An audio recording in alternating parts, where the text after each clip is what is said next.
Bom, e aí pessoal, tudo bem? Estamos aqui de volta segunda-feira com o Mais QI Podcast e dessa vez nós temos aí uma presença ilustre, né? Porque nós sabemos que todos os nossos convidados são especiais, mas hoje é especial para todos nós aqui, porque na verdade a gente vai falar com um empreendedor cujo empreendimento é exatamente criar empreendedores, é um celeiro de empreendedores, é um empreendedor da área da educação, é uma história belíssima de família e que agora culmina, né? Resende ganha, esse ano ganhou, né? Foi elevada às faculdades de Dom Bosco, a Universidade de Dom Bosco. Então hoje aqui com vocês, o magnífico reitor, né? Mário Esteves. Ele não gosta muito desse título, mas eu estava falando que esse título é muito importante porque foi uma construção feita, né, por uma família, por um trabalho constante, um trabalho vendo a cidade, vendo as pessoas da cidade e crescendo com a cidade. Então o título é merecido, a Universidade de Dom Bosco é uma conquista da cidade de Resende e toda a família Esteves está de parabéns pelo esse grande feito. Bem, seja bem-vindo, meu nome é Renato Serra.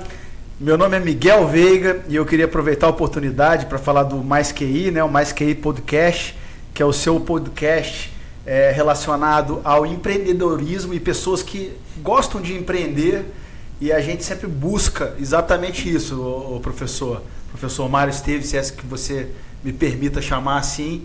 A gente busca trazer pessoas que deixaram algum legado na cidade, pessoas do bem, pessoas que inspiram outras pessoas. Então é um prazer para mim, Miguel também, estar aqui com você ou com o senhor, e você ceder um pouco do teu tempo para poder contar um pouco da tua trajetória para a gente. Meu nome é Miguel Veiga. Eu que tenho a agradecer essa oportunidade de estar aqui com vocês. Acompanho a trajetória de você, né? Você viu o Renato, né? Ultimamente tenho tido muitas conversas positivas, né? Com projetos inovadores, porque realmente é isso. Acho que a vida a gente vive uma só, né? E a gente tem, cada um de nós, em sua função, com a sua formação, com as suas habilidades, com os seus talentos, né? Tem que multiplicar, né? E quanto mais esse espaço aqui é um espaço interessante, porque ele é bastante multiplicador, né? Então a gente pode levar essas nossas ideias, né, à frente, né, do que a gente efetivamente acredita, né, como mensagem, como missão que cada um de nós que tem que multiplicar, né? Então, parabéns aí, eu agradeço muito a oportunidade de estar aqui junto com vocês, também para poder ser questionado sobre projetos, sobre ideias, o que a gente pode fazer para a nossa sociedade, né? Legal. Isso aqui é mais importante, é esse legado que a gente deixa como cidadão, é o legado, né? Sempre a gente brinca, né, quando a gente vai numa solenidade de enterro, né? Aquele camarada, quando alguém fala, pô, aquele camarada, poxa, tão rico, né? Mas o material não é o fundamental, né? O fundamental é quando você vai naquele enterra aquele amigo, mas pelo legado, depois o que ele ajudou para a sociedade, o que ajudou as pessoas. Isso que é verdadeiramente importante na vida da gente. A gente saber que todos temos uma missão e tem que irradiar essa missão, né? Servir é a palavra de ordem, né? Legal. Bom, professor, a gente sempre começa, né, pedindo assim as origens da pessoa, de onde ela veio, mas na verdade as suas origens se confundem muito com as origens do seu pai, da sua família em si, de toda essa história. Então eu queria que o senhor contasse um pouco da história da instituição, né, que é a história da família, né? Então fala um pouquinho disso, do professor Esteves, da origem da faculdade, desse crescimento, como ela foi se estabelecendo aqui em Resende. O senhor poderia dar um pequeno panorama cariocas, disso? Né? Uhum. Então o professor Esteves teve a oportunidade, né, de ser aluno da Academia Militar do Agulhas Negras, e na década de 40 que se formou oficial do Exército, e já quando ele se formou, ele falou, eu volto aqui nessa instituição de ensino como professor. Então o talento dele como professor já vem de longa data. Vem de criança, né? Ele tinha... de criança, na verdade, quando ele se naquela época, década de 30, início do século passado, né, se alfabetizar já era uma grande conquista. E avançar nos graus superiores, né, terminar o primário, ginásio, né, o científico, como era chamado, né? O nível do ensino médio, né? Eu me lembro quando eu terminei o primário, né? O meu pai chegou a mim, olha, você já é doutor. Isso comparando com como ele criança, né? Quando alguém tinha o primário, ele dominava a escrita, a matemática, né? Então já era uma pessoa muito bem colocada na sociedade. Então, na verdade, ele se socializou pela educação, se encantou pela educação e se alfabetizou muito tarde. Seu pai? Muito, muito tarde. Porque era muito comum as pessoas nem se alfabetizarem. Ele, dos irmãos, muitos irmãos analfabetos, né? Então, mas esse sentido voltado à educação é muito, muito, muito forte nele. E logo quando ele se alfabetizou, logo depois ele abriu uma escolinha e construiu a escolinha no fundo do quintal da casa dele com caixotes, com madeira dos caixotes de bacalhau, que na época era comida de pobre.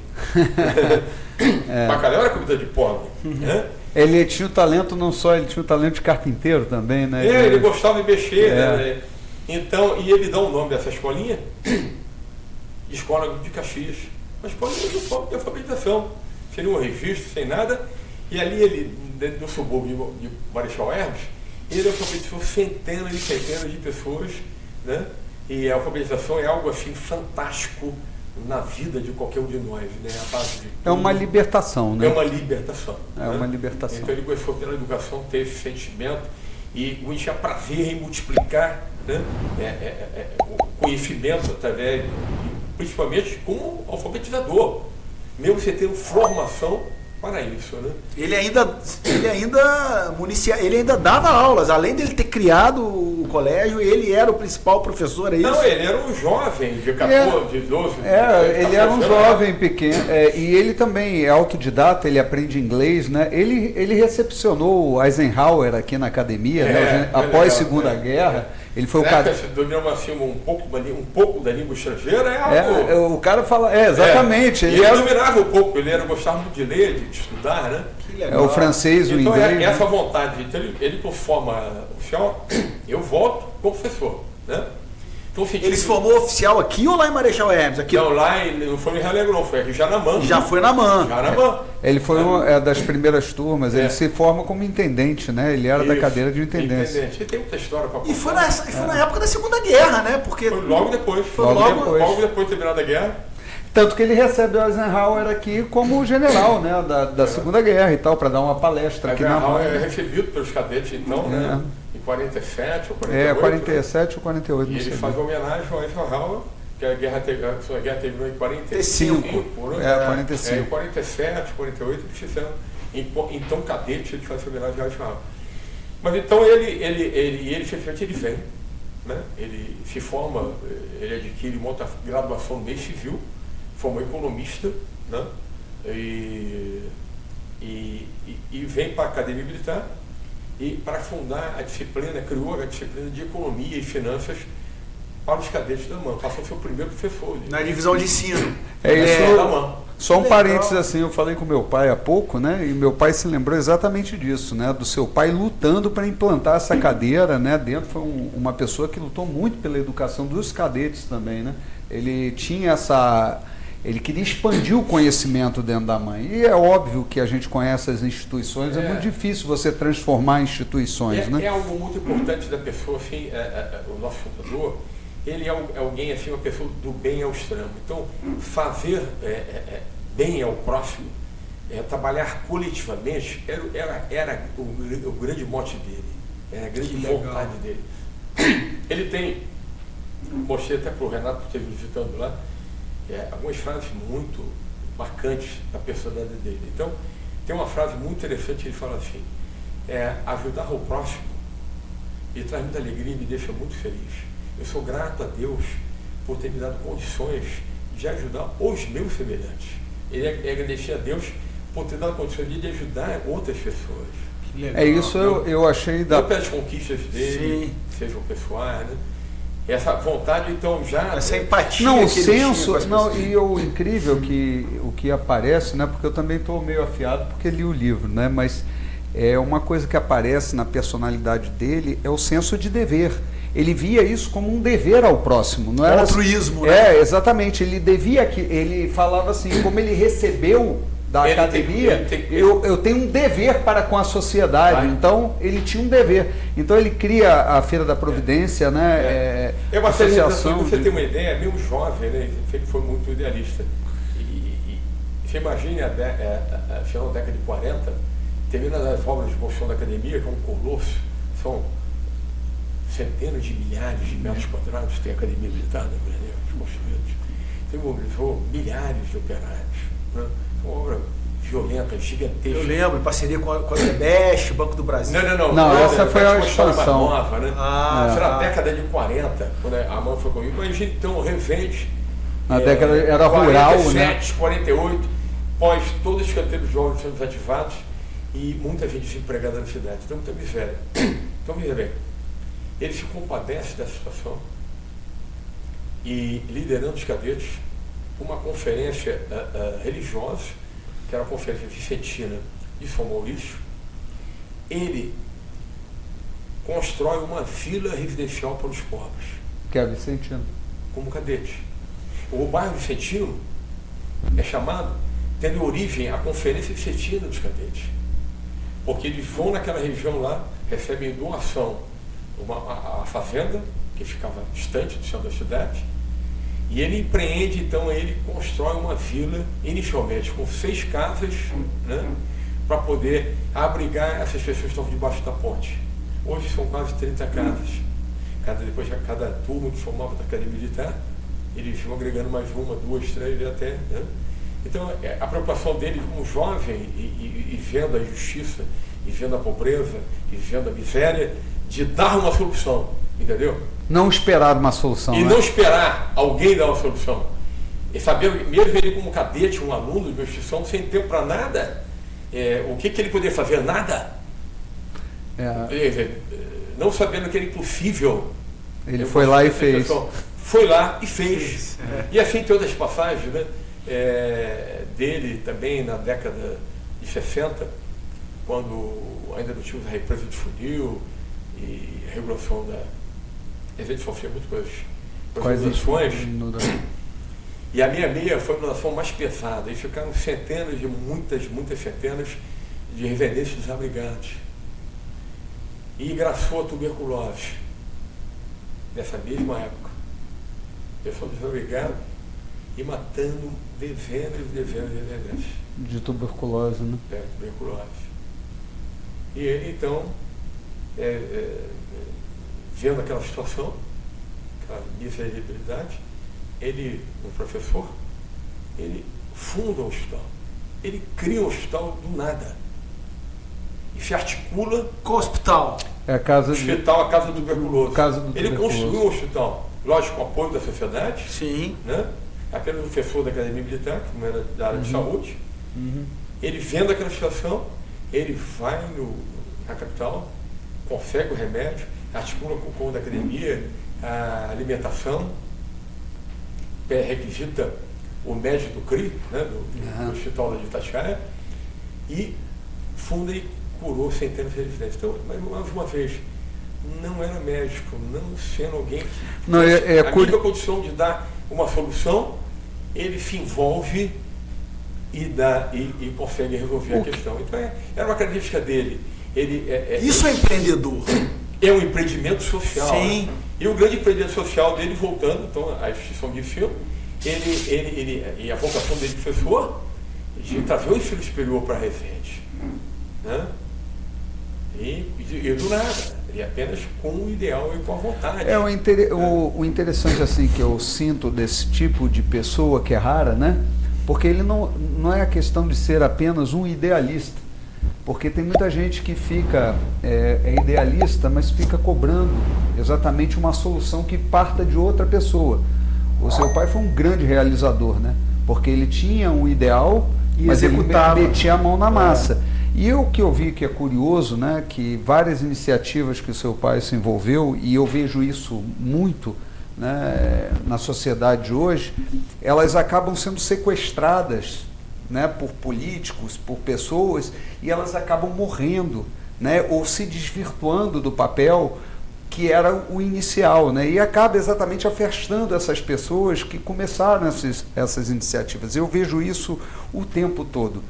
E uma das coisas que me chamou a atenção, você falando da casa do tuberculoso, quando entra o poder público nisso e superdimensiona, sai da mão, o seu pai já vê que aquilo não vai dar resultado, se afasta.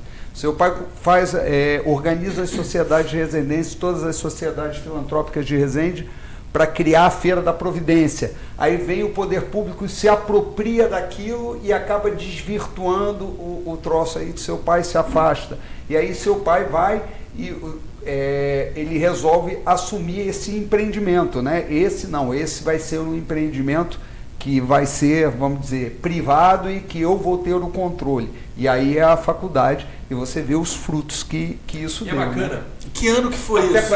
O início da IDB marca uma fase muito importante da cidade. As pessoas não tinham recursos. E, inclusive, para o Ministério da Educação e Cultura, que era Educação e Cultura na época, a gestão precisava ter corpo, ela precisava ter um balanço, né? Precisava ter movimentação. E como uma escola que não estava fundada, que não estava funcionando, uma faculdade, não tinha sido autorizada, então, até isso vem a providência divina. Então, Resende, o que é o atual ensino médio, Resende ainda tem crise. Tinha uma única escola no ensino médio pública, que era o ginásio Souza Dantas. Souza Dantas. O ginásio Souza Dantas. E a imensa maioria desses professores do ginásio Souza Dantas, eu diria, talvez, aí... quase totalidade. Eram militares. Eram militares. E aí surge uma lei que vem de Brasília, já é capital já era em Brasília, dizendo que os professores funcionários públicos federais, militares, não podiam ter carteira assinada de um outro poder público estadual que seja... Não poderia ter uma matrícula fora da matrícula. Fora, ou combinar duas matrículas públicas estadual. Ele tinha que ser militar, pronto, acabou. É funcionário federal, não é funcionário estadual. Entendi. Não podia acumular. Podia acumular. E de uma hora para outra, então, o município ficou sem escola. Ficou sem professor. Sem professores e sem ensino médio. Perdeu o ensino médio numa canetada. Numa canetada. Porque não havia tempo hábil, eu teria que fazer um concurso, um edital, para contratar professores, levaria no minimamente aí... Esse é o nosso Brasil. Então ele entra. Mas depois isso veio mudar de novo. Então o que ele faz? Ele entra com a EDB, uma instituição de ensino, procura o governo estadual. E faz que era responsável pelo ginásio, e construiu uma solução. Qual é? Qual era a verba necessária para pagar os professores do colégio? X. Aí ele fez um convênio com o Estado, a EDB passou a receber esse recurso exatamente o X. E repassar. E ele pagou a todos os professores pela instituição privada, que não tinha nenhuma ligação com o Estado. Ele fez uma jogada, um convênio para exatamente... E aí ele conseguiu manter a escola, o ensino médio funciona em Resende. O início da EDB já entra ajudando, né, apoiando a educação pública do município. Né? Foi bom você ter falado isso, porque para receber uma verba pública, não dá para ser uma entidade privada com fins lucrativos. Perfeito. Do segundo setor. Então, como vocês são uma associação, mas na época também eram, claro, vocês constituíram uma associação que a gente fala que é o terceiro setor, correto?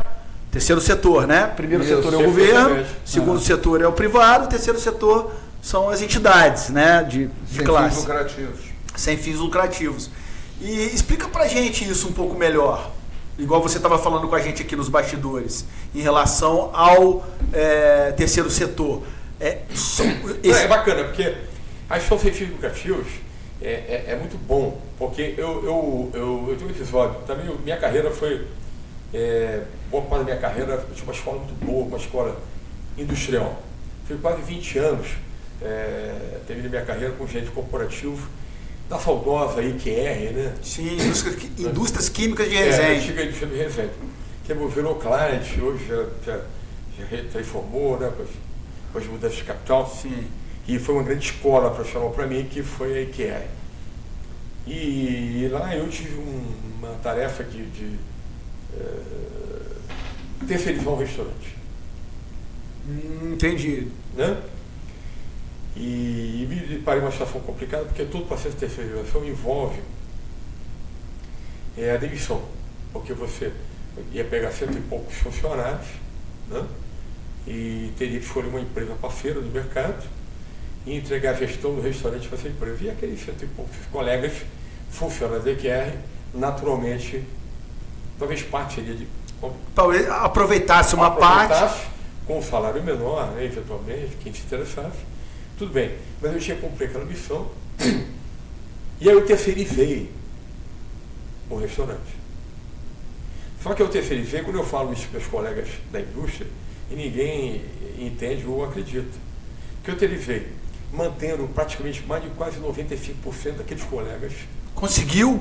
Na empresa terceira, mantendo os salários e aumentando os benefícios deles. E o serviço do restaurante melhorou demais em termos de qualidade, porque era uma empresa voltada para a atividade fim, que era um restaurante industrial. Mas como que você conseguiu essa mágica? Aí eu lhe respondo, porque nesse processo eu consegui identificar um restaurante industrial que era do sistema F, do Rio de Janeiro, que é o braço do restaurante coletivo no Rio de Janeiro, do SEDES. E trouxe para a concorrência e aceitaram. Nós trouxemos, né? Eu não trabalhei sozinho nisso. Né? E aí, o SEDES, braço de alimentação industrial, ganhou a concorrência, porque é uma instituição sem fins lucrativos. Então eu costumo dizer o seguinte: trabalhar uma instituição sem fins lucrativos é bom por causa disso, porque você consegue, quando tem lucros associados, tem missão, então você consegue realizar qualquer os projetos, entendeu? Porque você não tem uma finalidade última. Lógico, todo projeto ele tem que dar resultado, ele tem que ser viável. Né? Isso é muito bom explicar isso, professor, porque muitas pessoas não entendem o que é uma sociedade sem fins lucrativos. Ela fala assim, mas por que o cara quer dinheiro se é sem fins lucrativos, né? Aí, por que eu tenho que pagar porque é sem fins lucrativos? Não é bem assim, as pessoas têm uma mentalidade diferente. Muitas instituições sem fins lucrativos, apesar de poderem receber recursos, sejam municipais, estaduais ou federais, a fundo perdido, entendeu? Não o recebem. Né? Então, as escolas, por exemplo, a escola científica do Brasil, infelizmente, isso não é uma realidade do mundo. Né? As melhores universidades do mundo, né? Eu tive essa oportunidade de conhecer, né? E todas nós conhecemos pela mídia, né? Como os estudantes, por exemplo, Harvard, London Business School, Yale, não são instituições públicas, privadas. São instituições privadas, sem fins lucrativos, entendeu?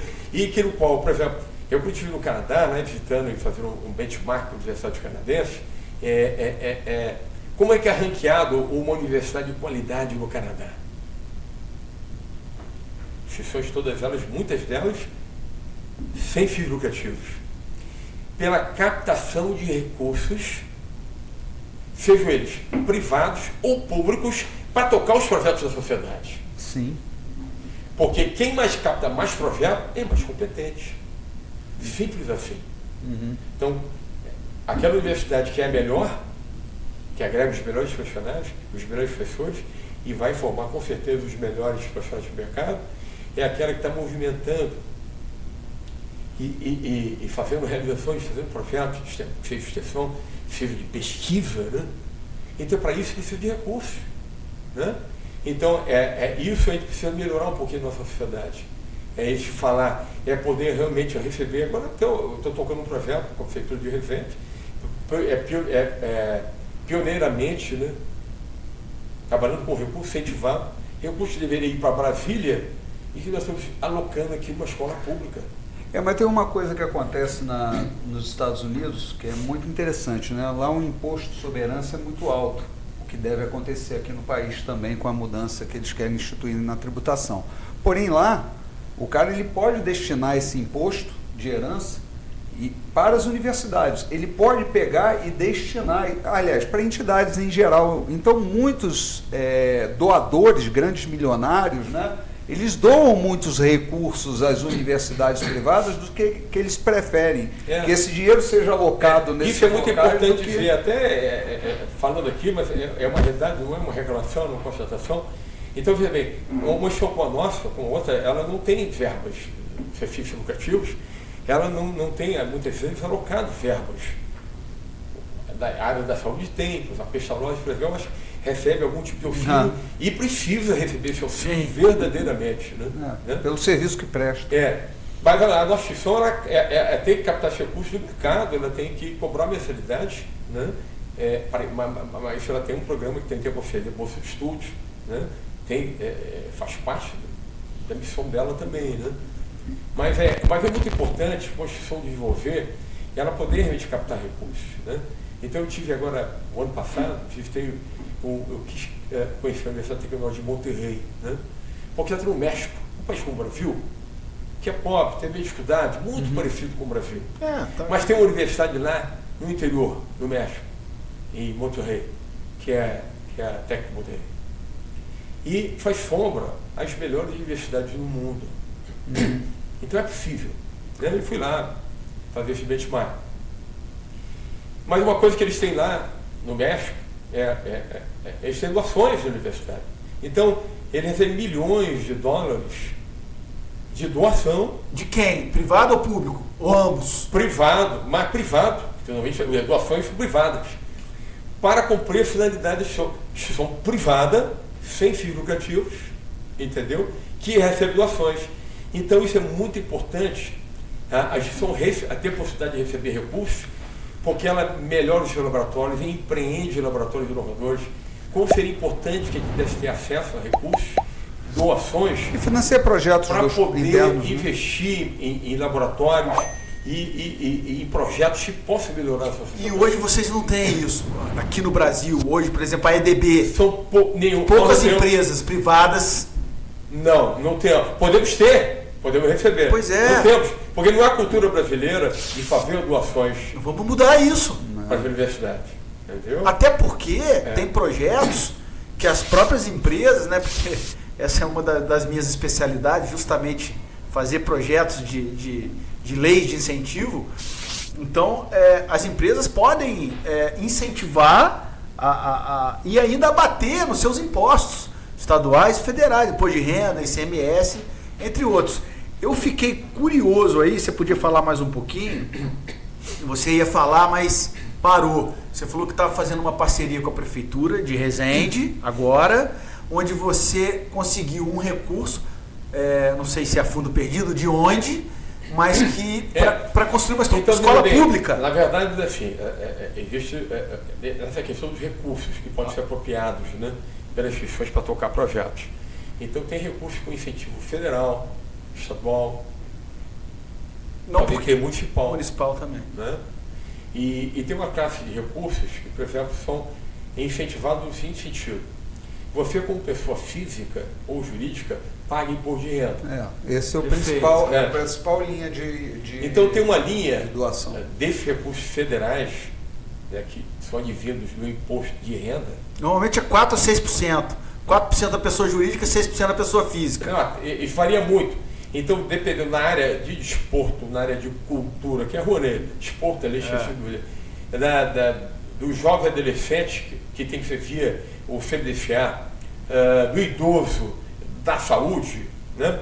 Então, a Dobos tem trabalhado muito com a prefeitura e é bacana isso. Então, a faculdade tem induzido e tem trabalhado com a prefeitura muito e por aí, criação desses fundos para a captação desses recursos, entendeu? Então, o primeiro recurso que está sendo aplicado, incentivado no município, é esse da educação. Então, nós elegemos uma escola junto com a Secretaria Municipal de Educação e fazemos um trabalho conjunto com esses alunos em desporto, em uma formação profissional, né, e motivacional com os estudantes.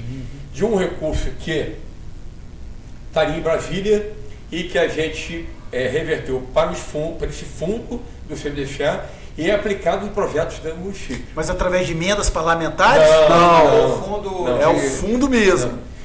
Só o que a prefeitura se organizou, estruturou, criou um fundo específico do deixar. Fundo de Como educação. agora está criando do idoso. Esse fundo vem de uma federal. Eu já vi a fundo, prefeitura o devolver recurso recurso desse fundo. Já o recurso devolveu do várias fundo vezes. vem de você, de cada um de nós. Cada um de que nós. podemos, ao nosso imposto de renda, separar lá um percentual determinado do nosso imposto de renda para cair nesse fundo aqui de Resende. Esse fundo que é SM. Esse fundo já está criado e já está funcionando. Já está funcionando. Eu me lembro desse fundo específico, CMDCA, né? Eu me lembro, a Prefeitura de Resende chegou a devolver quase R$1 milhão desse fundo por não ter utilizado. Isso já tem uns anos atrás, eu observei na eu não acredito que, uma vez depositado no fundo, ele não se mistura. Desculpa, não, mas deve ter sido esse público. Dinheiro. Entendi. Sim, mas esse dinheiro, por não ter sido utilizado, tiveram que devolver. Tiveram que ser. Ele não foi utilizado. É que ele vai para o fundo para uma determinada função se ele não é utilizado. Sim. Então o governo perdeu uma época. Mas essa relação tem buscado muito. Nesse ponto, não tenho a reclamar com a Prefeitura de Resende, né? É Tem uma parceira, legal. com o governo, né? De poder implementar essas inovações. Sempre foi ou é agora, no governo atual? Não, sempre foi. A Sempre Dom Bosco tem que ser obrigatoriamente uma instituição apolítica. Ela é partidária a favor da sociedade. Da educação e da sociedade. Tudo que for coletivo, né? Apoiador. Seja na área de educação, seja na área de saúde, seja na área de ciência social, na área, principalmente na área de tecnologia, né? É que realmente é o grande mote. E onde a gente precisa de mais recursos, né? Então, um desabafo é dizer, estamos cumprindo nossa missão, mas a gente precisa cumpri-la melhor, né? A gente tem que implantar o BIM lá. Mas vamos lá, eu queria falar um pouquinho também da origem, né? Do início, para que a gente chegue, assim, passagem rápida de qual foi o princípio, que foi a doação do terreno, né, que o seu pai começou a construir, quando é que vocês assumem isso, em que situação e até onde chegou a instituição hoje? Porque não são só as faculdades e agora a universidade, né? Temos também a escola de aplicação, né? Quando é que começa isso? Sim. É todo crescer, né? Na verdade, a Dom Bosco cresce junto com o município, né? Na década de 90, uma grande gerada industrial, e quando realmente a gente fez investimentos, fundamos a escola de engenharia, né? E é muita coisa, apesar da escola ser pequena, mas é nossa, e ela é inovadora, né? E ser um pequeno inovador. Construir parcerias com o poder público e privado é algo que a gente consegue fazer. Que bom. Entendeu?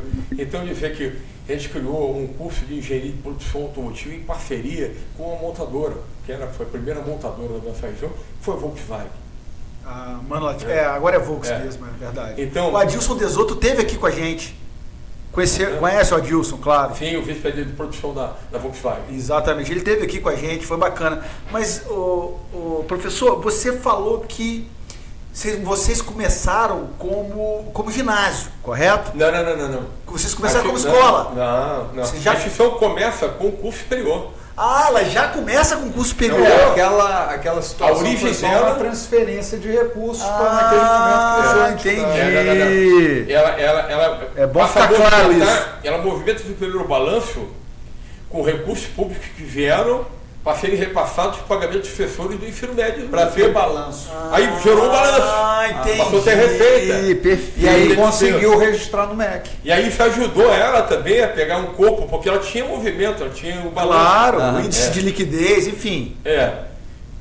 Mas ela inicia como faculdade, com o primeiro curso de Ciências Econômicas. Em que ano? Em 1968. Cara, 1968.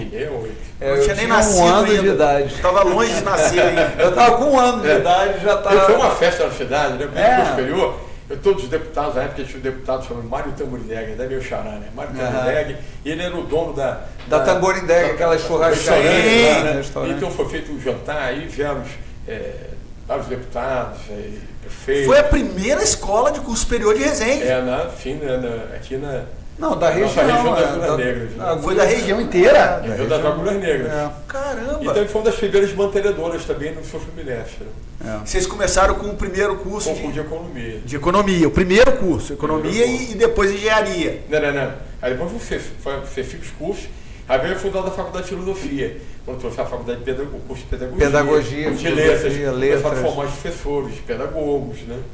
Resende foi um grande celeiro, assim, formou muitos professores para a cidade. Final da década de 90, que a gente começa com a vida aqui em 96, que a gente eu fundei a Escola de Engenharia, né?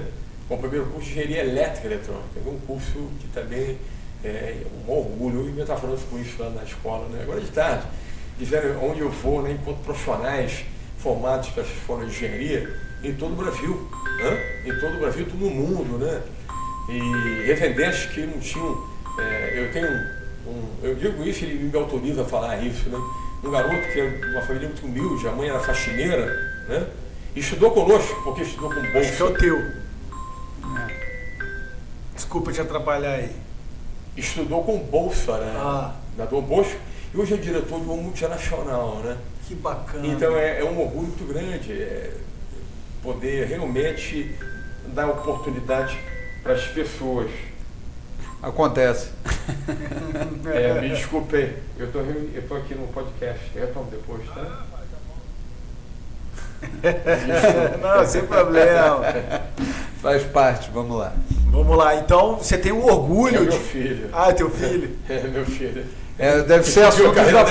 Seguiu a carreira da indústria que nem o pai, tem a minha paixão pela educação, mas a grande dele eu tive o prazer de andar dentro da instituição, ter uma visita guiada com o professor Antônio Esteves, né?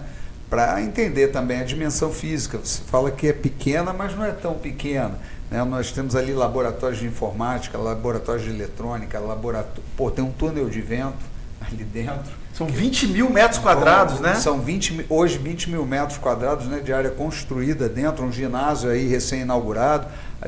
Agora um pouquinho mais de 20 mil, né, por causa da arena, né? É a arena, na arena inclusive que na época da pandemia você nos cedeu lá para embalar a cesta básica, naquele momento que a gente estava mobilizando aí para poder diminuir um pouco o sofrimento das pessoas, né? Que a gente teve ali um foco naquelas pessoas que trabalhavam na noite, músicos, garçons, que esses perderam tudo da noite para o dia, foi uma coisa horrorosa.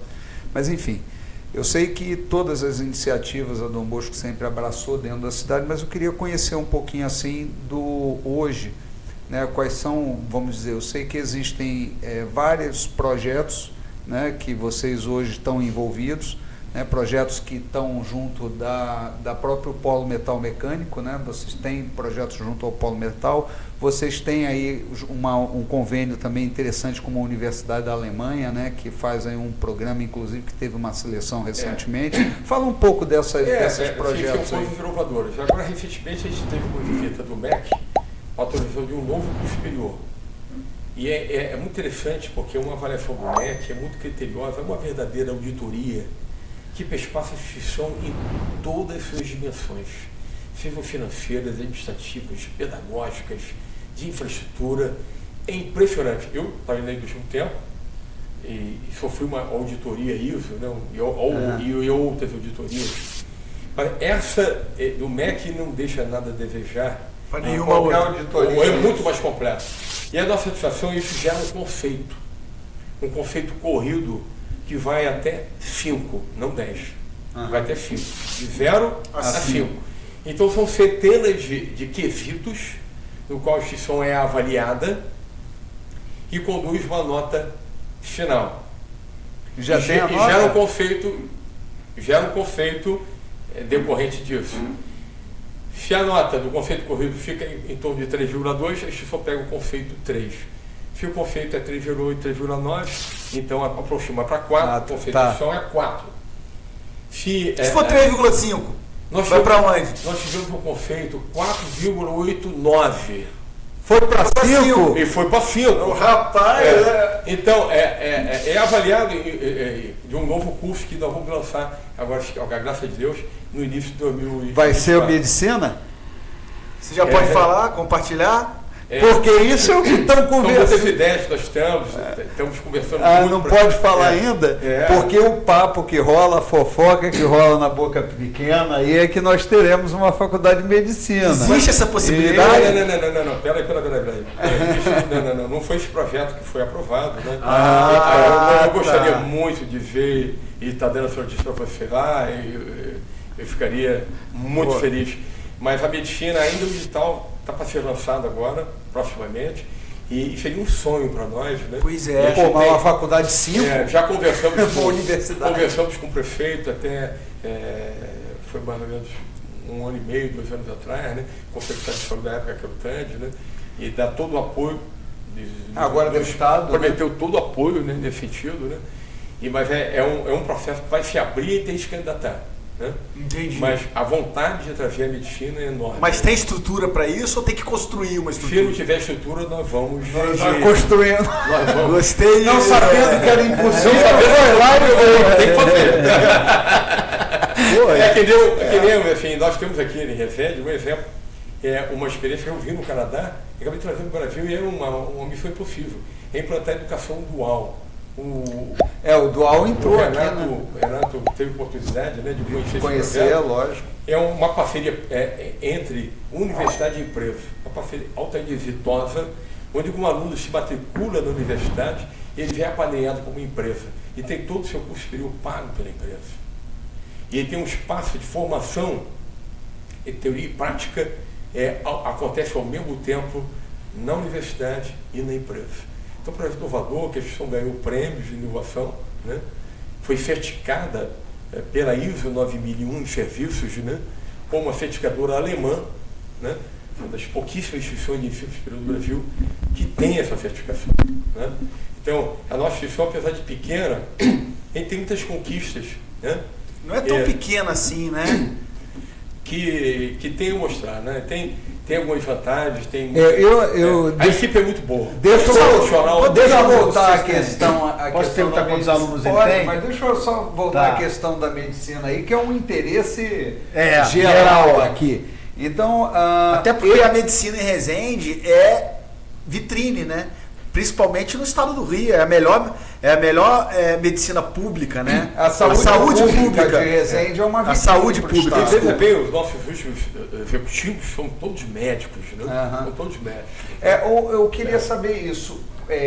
Existe, então, a possibilidade de ser... como é que isso ocorre? É um edital que o MEC lança assim, olha, vou abrir...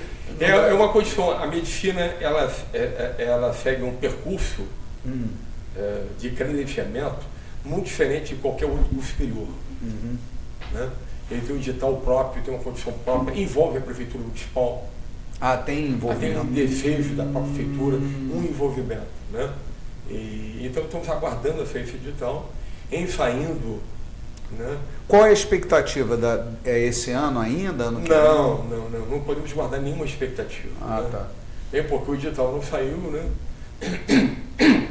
Queremos saber também, inclusive, se nesse edital Resende vai ser eleita como município que possa pleitear a escola de medicina. Possa concorrer, ainda tem isso. Que possa concorrer, entende? Então não é algo que esteja dependente de nós, né? Ou mesmo do prefeito. É um edital direcionado a cidades que, na visão deles, são aptas para aquilo. Então, não podemos guardar, infelizmente, nenhuma expectativa sobre isso. Apesar do nosso desejo, é grande que isso possa acontecer. Vai conseguir, eu tenho certeza. Não sei quando, mas... O Miguel perguntou do negócio da questão de alunos, né? Houve também uma questão aí, nós vivemos uma pandemia. Explica como foi, como é que estava, como é que foi, como é que hoje está essa questão aí do público, né? Como foi um que isso episódio muito triste, acho que um episódio muito triste no mundo todo, né?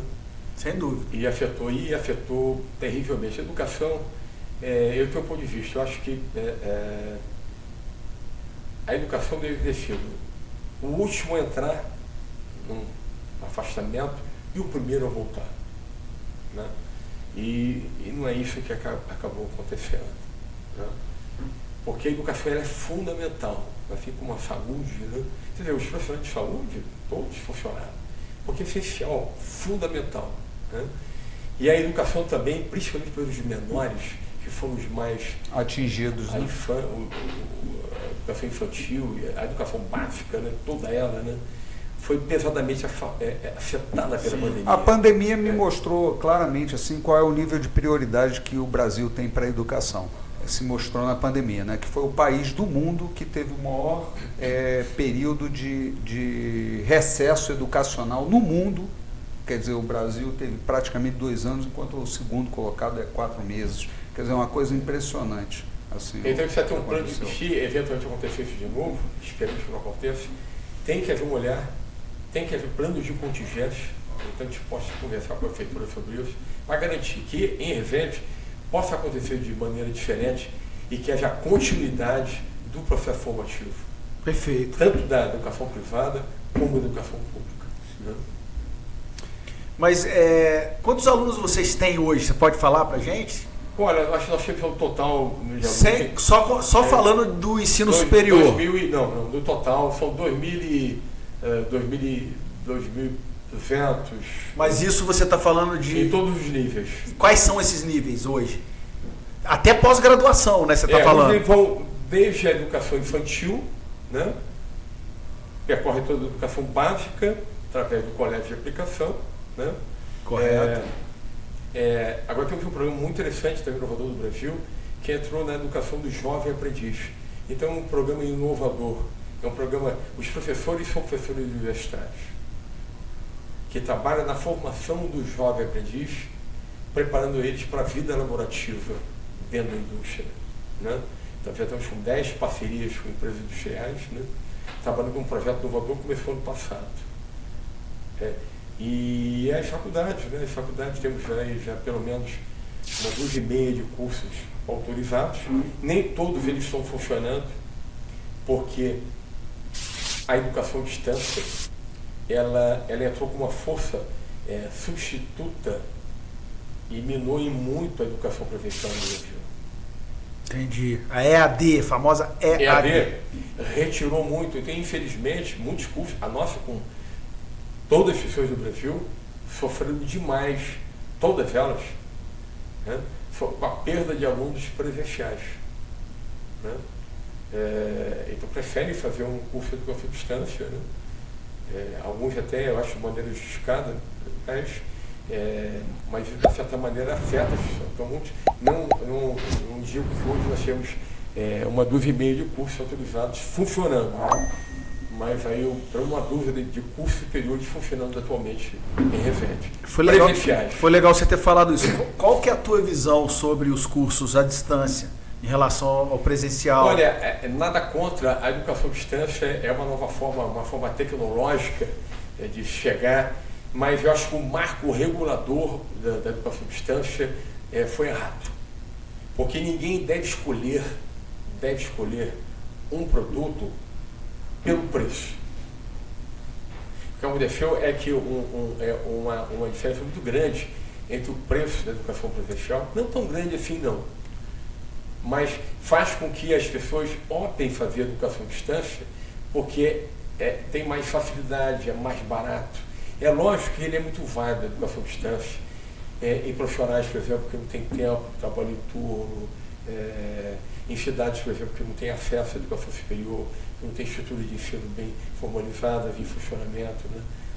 Mas esse marco regulatório poderia ser um marco regulatório exigindo mais qualidade na formação dos profissionais. Entendi. Né? E isso nos preocupa muito. Né? E o que nos faz realmente se voltar com uma vontade de entrar para a educação à distância.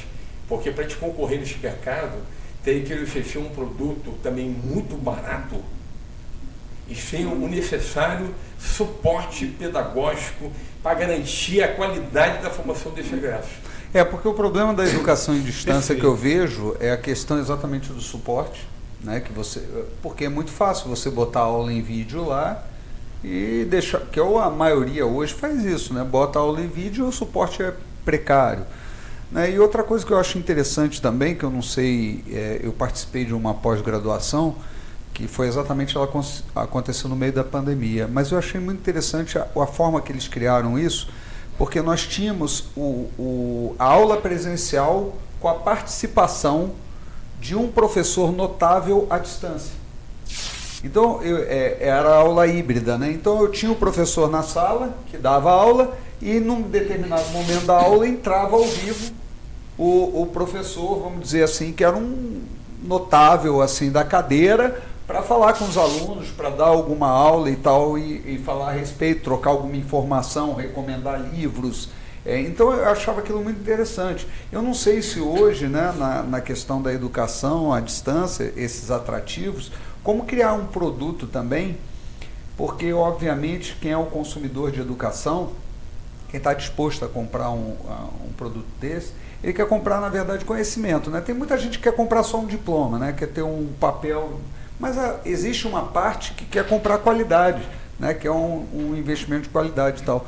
Então depende muito de como eu vejo, pelo menos assim, como a instituição se apresenta, né? Uma das coisas que me fez optar, inclusive, nessa pós-graduação, foi exatamente isso. Né, o cara falando, não, nós temos aula presencial, aí eu vi a metodologia, eu achei, interessante isso. Né? Não, existe programa de educação à distância, universidades, muito bem.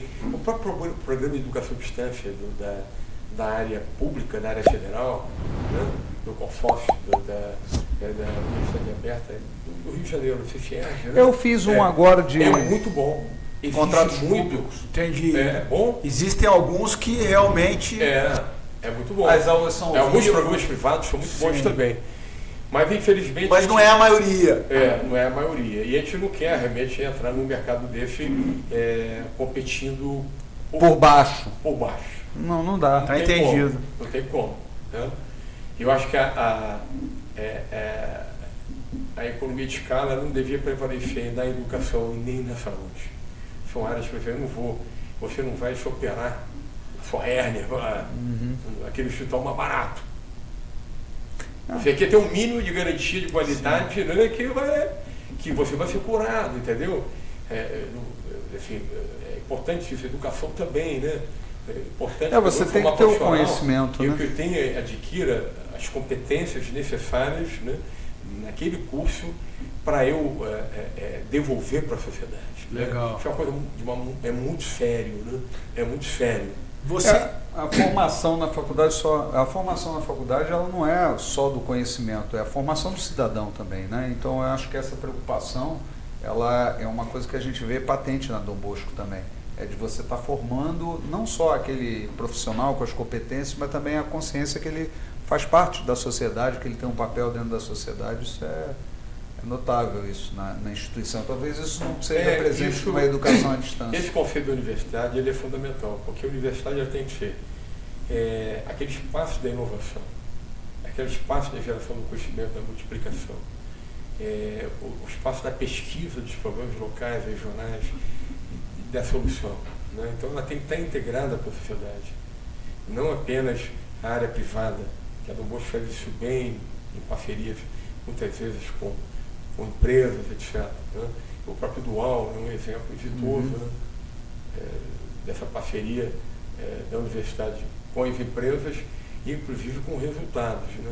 Excelente formação desses graduados, estão formando agora a primeira turma, né? E com retorno financeiro de milhões para as empresas participantes. Não apenas entregar um profissional que dê retorno para a sociedade material, mas como a Renata comentou, mas é formar um cidadão. Formar um cidadão compromissado com a sociedade, né? Que ele jura como profissional, né? Como profissional, cada um de nós que se forma uma graduação, a gente jura servir à sociedade com aquele conhecimento que você adquiriu e o que o Estado lhe outorga, né? O diretor da instituição de ensino, ele outorga um título que você carrega o resto da vida como profissional, concedido pela lei da República, que é outorgado pelo diretor, pelo reitor da universidade. Né? Perfeito. Para que você possa multiplicar dentro daquela área de conhecimento para a sociedade. Legal. Eu tenho uma curiosidade também, além das graduações, né, existem as pós-graduações, né, e eu cheguei a fazer a FGV, né, eu fiz lá pela faculdade. Foi uma parceria muito bacana, né? Ainda existe. Eu fiz gestão empresarial pela FGV, eu nem terminei. Essa parceria veio da década de 90. Com essa questão da pandemia, pós-pandemia, hoje as pessoas estão lutando, como o Renato comentou, reduziram muito a quantidade de turmas, já estamos quase, porque ninguém mais quer fazer uma pós-graduação presencial. Entendi. Essas são características novas do pós-pandemia. Entendi. Né? Vocês tiveram também... Após, assim, a pós-graduação é algo que, eventualmente, pode ser feito muito bem em casa, você acompanhando essas aulas. Já é um profissional da área, né? Uhum. Então, é um evento muito prático e bem-vindo da aplicação da educação à distância. Né? Uhum. Mas porque então hoje... não há necessidade de se deslocar para uma escola para se obter o conhecimento. Perfeito. Né? E essa parceria com a Fundação, que 96, né, vamos para quase 30 anos, foi a Fundação escolheu a Dom Bosco como parceira, das primeiras parceiras do Brasil, para trazer os programas de MBA aqui na nossa região, Resende e Volta Redonda. Né? E ainda existe essa parceria? Ainda existe, mas agora, tendo em vista essa questão da pós-pandemia, né, a procura reduziu bastante dos MBAs nessa parceria com a Fundação Getúlio Vargas. Ô, professor, uma coisa assim que me surgiu, que é a questão realmente, quando você está formando cidadão, quando você está formando esse compromisso mais social, eu não vejo isso ser possível numa educação à distância, porque você precisa do convívio, né, do convívio com as pessoas. Ele é fundamental. O senhor falou assim de universidade como produção de conhecimento, né? É uma coisa curiosa, porque o que eu percebo e muitas vezes vi, e agora a gente acompanhando algumas falas, inclusive, que estão acontecendo aí na vida política da gente, a gente vê uma certa desconexão das universidades com a realidade. Né? Existe ali uma bolha de conhecimento teórico e que tem um ideal, vamos dizer assim, muito nas áreas sociais e tal, mas quando você depara com a realidade, o resultado desses trabalhos, e esses resultados são captados por números, né? Na verdade dados estatísticos e tal, vê que está desconectado, tem alguma coisa ali. Como é que se faz, como é que a Dom Bosco faz para fazer essa ligação com a realidade, para não se tornar uma bolha, vamos dizer assim, dentro da sociedade? Como é que ela permeia esse conhecimento, como é que ela produz esse conhecimento, como é que ela se relaciona na cidade, como é que ela pretende se relacionar com a realidade? Toda disciplina, todos os cursos que hoje nós temos, procuramos realmente o coordenador. A universidade não é apenas ensino, é um tripé, né? Ensino, pesquisa, extensão. Pega a área de pesquisa. A instituição ela precisa ter verba para isso. Que a pesquisa é algo que não tem como tirar da mensalidade escolar de um aluno para aplicar em pesquisa. Uhum. Porque os gastos em pesquisa são muito acentuados. Uhum. Entendeu? Agora, a extensão, que ela é fundamental. Muito importante, a gente tem dentro de todos os cursos de graduação essa preocupação da aluno se envolver em projetos de extensão, comunitários, né? Comunitários, e também de trazer projetos como esse desse curso incentivado, que a gente envolve alunos do nosso curso de Educação Física, professores de instituição, né? Num projeto de capacitação, né? Então, o que não é apenas ensinar, é criar um projeto, criar algo diferente, captar recursos de uma forma diferente, né? Não captar o recurso de pessoas aqui físicas, nem do próprio orçamento da prefeitura, trazer um recurso de Brasília que estaria lá, trazemos Como universidade isso se torna mais fácil? Trazer esse... Como centro universitário? Como centro universitário vocês vão ter mais acesso a essas verbas de pesquisa? Não faz diferença se é uma faculdade, se é um centro universitário, se é uma universidade, não faz diferença. E como é que é a dinâmica para a captação desses recursos para pesquisa? Ou não tem, ou eles são só direcionados a entidades públicas? Recursos sempre tem no Brasil, em todas as áreas, né? É você desenvolver, a questão é você ter a capacidade, ter a massa crítica para construir bons projetos. Uhum. Então é sempre uma questão complicada, porque para você construir bons projetos na sociedade, você precisa ter uma massa crítica, você tem bons profissionais da universidade. Né? Perfeito. Então sempre isso é sempre um grande desafio para nós. Né? Vocês já pensaram em fazer uma incubadora? Algo Sim, atualmente até estamos já com um projeto de incubadora, né? Já estamos até com uma novidade dentro do nosso pilotis, do prédio 5, né? A gente está criando lá um espaço de inovação, onde já está lá um espaço maker, o espaço de incubação, né? E trazendo finos. Então, tanto quanto possível, né? Porque são investimentos que têm que ser feitos, né? E a gente está aproveitando isso. Mas em que área? Tecnologia, por exemplo? Esse espaço seria mais voltado justamente à área de ciência e tecnologia. Dá um exemplo aí.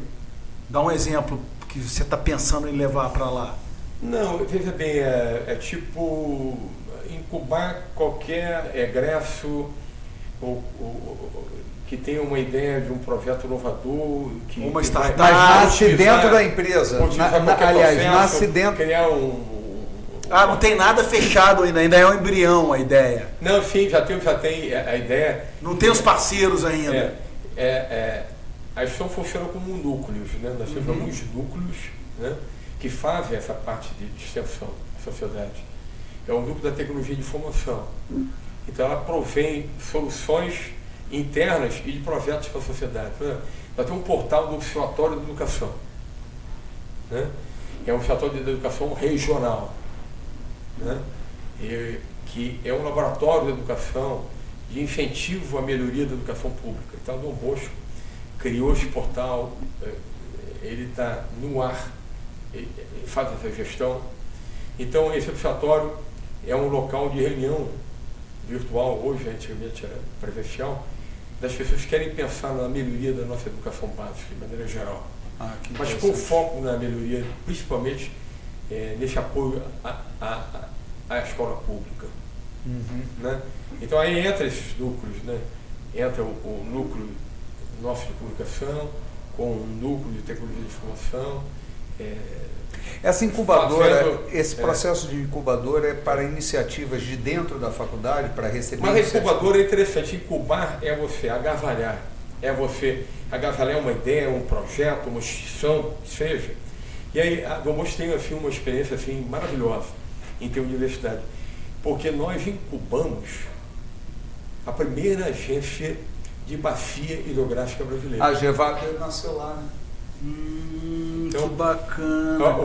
A outorga de bacia hidrográfica, que é do nosso Rio Paraíba do Sul, aconteceu com a vinda do ministro do Meio Ambiente, e nós recebemos lá no auditório da EDB, em 2004. Né? Em 2004, então, a primeira agência foi criada, a GEVAP, né? No nosso Rio Paraíba do Sul. E essa instituição, essa agência, não tinha onde ficar. E eu agasalhei. Então, eu recebi a agência dentro da instituição, e como era uma agência que iria funcionar no Vale do Paraíba, Paulista, Mineiro e Carioca, que a agência envolve os 3 estados, né? Então, de repente, depois disso, todos os municípios queriam também sediar essa agência.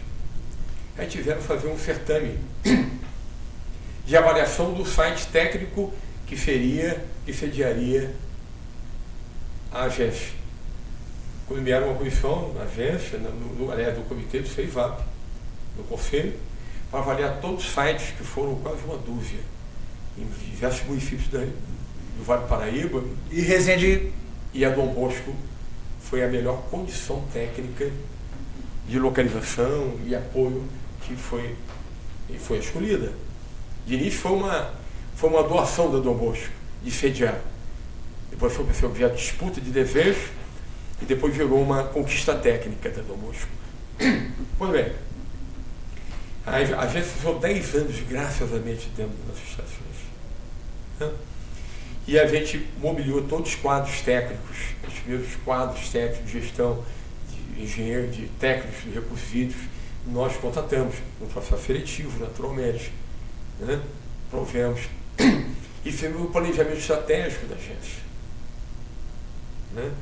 Então, pode ver, isso e demos toda a logística, damos todo o apoio, né? É tipo uma incubadora, né? Exatamente. Uma incubação. É você prover um local para a pessoa que tem aquela ideia, possa desenvolver suas capacidades. Se você tem um software, pessoal da TI apoiar o desenvolvimento daquela ideia, se você tem laboratórios e equipamentos que possam ser utilizados para testar. Perfeito. É interessante que eu não tinha essa visão, né? Você usa os recursos humanos da faculdade para, de certa forma, resolver questões que estão dentro daquela empresa que talvez sozinhos eles não conseguiriam, né? Como é uma incubadora mesmo, né? O bebê, ele não consegue sobreviver se ele não, naquele momento, né, naquela situação, se ele não tiver assistido. Então vocês pregam essa assistência, então desenvolvimento de plano estratégico, processo seletivo, capacitação, tudo isso a universidade contribui com o conhecimento, né, dentro de um processo de incubadora. E a universidade cresceu, né, com a agência dentro dela, né, construiu muitos projetos, muitas ideias, né, muitas delas eram inovadoras, ainda não saíram, né, que pretende, vamos ver. E assim, a gente entende o papel da universidade, da ensino, assim, ligada com a sociedade, ligada com o mercado, ligada com as empresas, ligada com a GEVAP, não é uma empresa com instituição sem fins lucrativos, que trabalha com recurso público, mas é uma instituição privada, né? Agora o seguinte, vamos falar de empreendedorismo um pouco, que é uma das coisas, já que temos... mas a gente está falando vamos falar justamente disso. Mas vamos falar de empreendedorismo na veia, assim. Dentro do ensino médio de vocês, lá que no colégio de aplicação, vocês têm alguma cadeira voltada a isso hoje? Né, uma cadeira de empreendedorismo e tal, alguma iniciativa nesse sentido, educação empreendedora? O empreendedorismo é uma coisa que realmente é muito importante, né?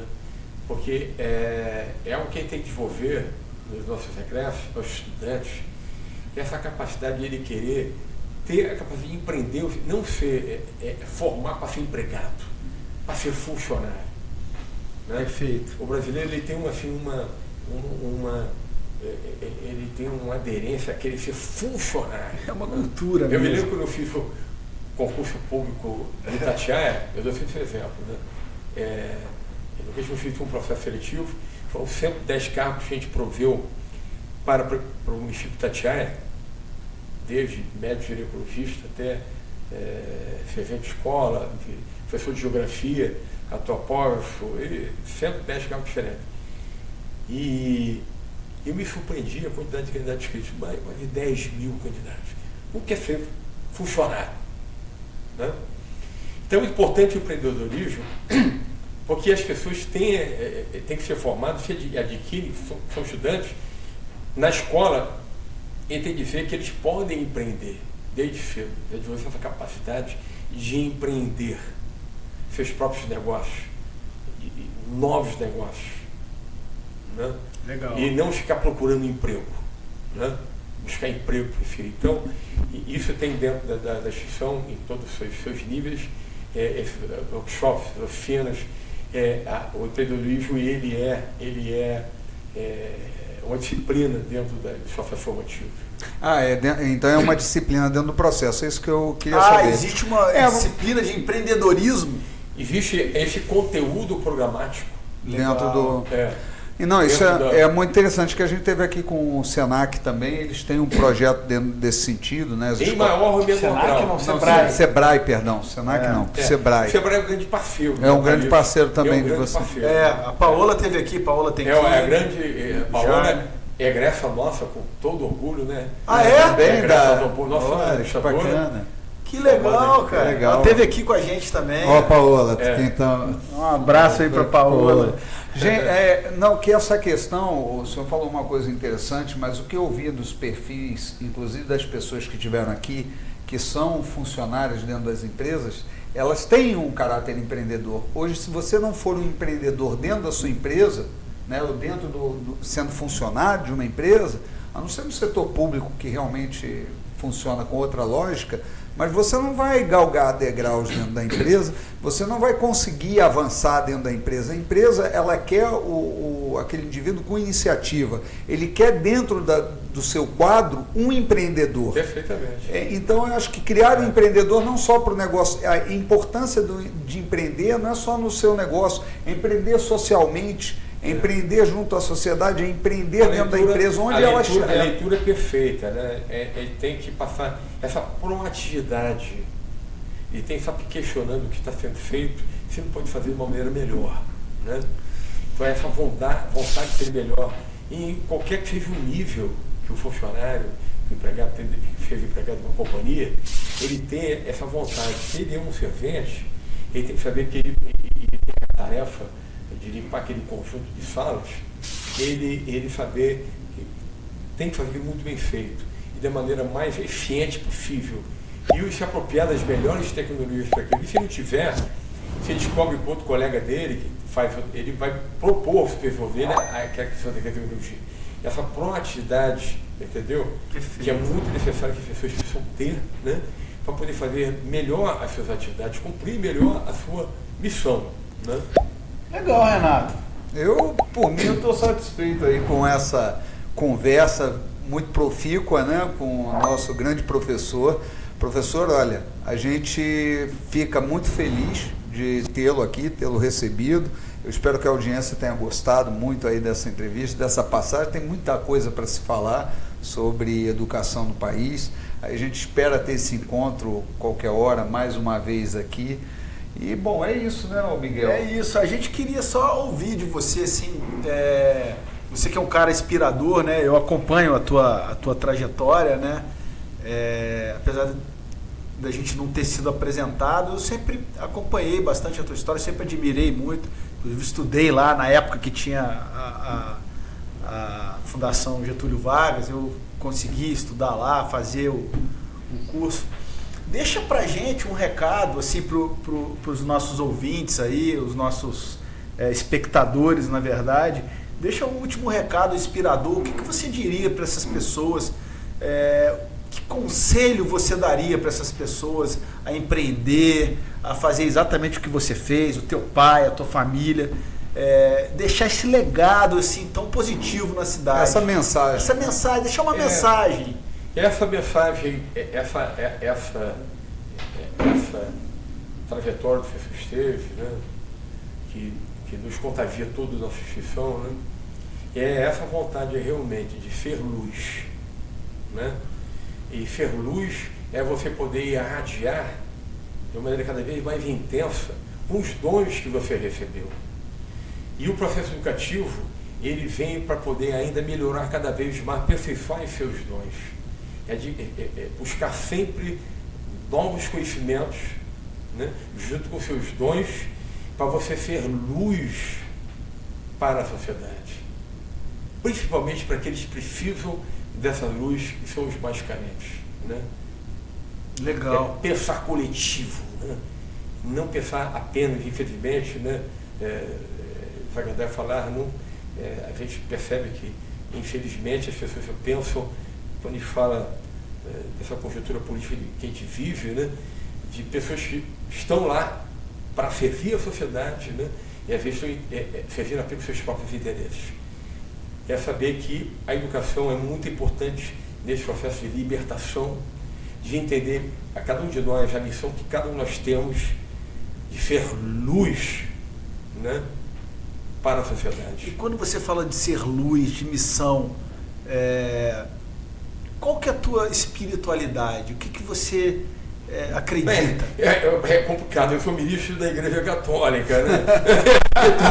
Então, eu sou católico. Eu ouço sermão todo domingo, né? Legal. Então, a religião é muito importante, ter fé que nós podemos mudar. Basta queremos. A força da união em pró do bom, do bem, né, comum, isso é muito importante. E ter fé que nós podemos mudar e que pode acontecer, com certeza.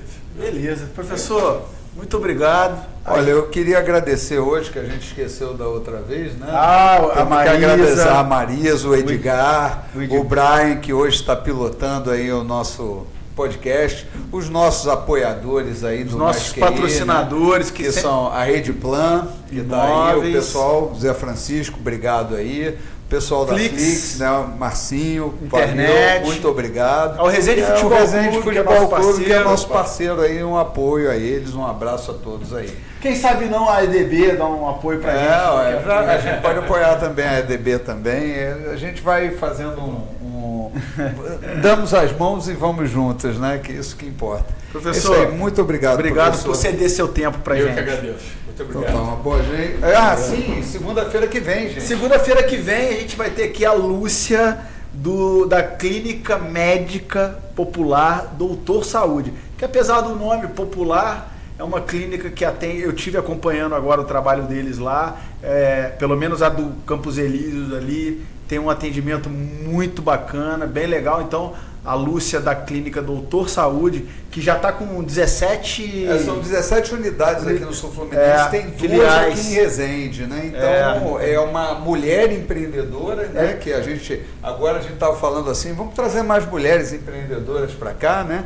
Então, a surpresa aí para vocês, mulheres que acompanham, vamos trazer, assim, grandes mulheres, grandes empreendedoras. Segunda-feira que vem, a Lúcia, fundadora e presidente do Grupo Doutor Saúde aqui no mesmo horário, beleza? Falou, gente, até segunda que vem. Valeu, grande obrigado, abraço gente. a Obrigado todos. pela audiência.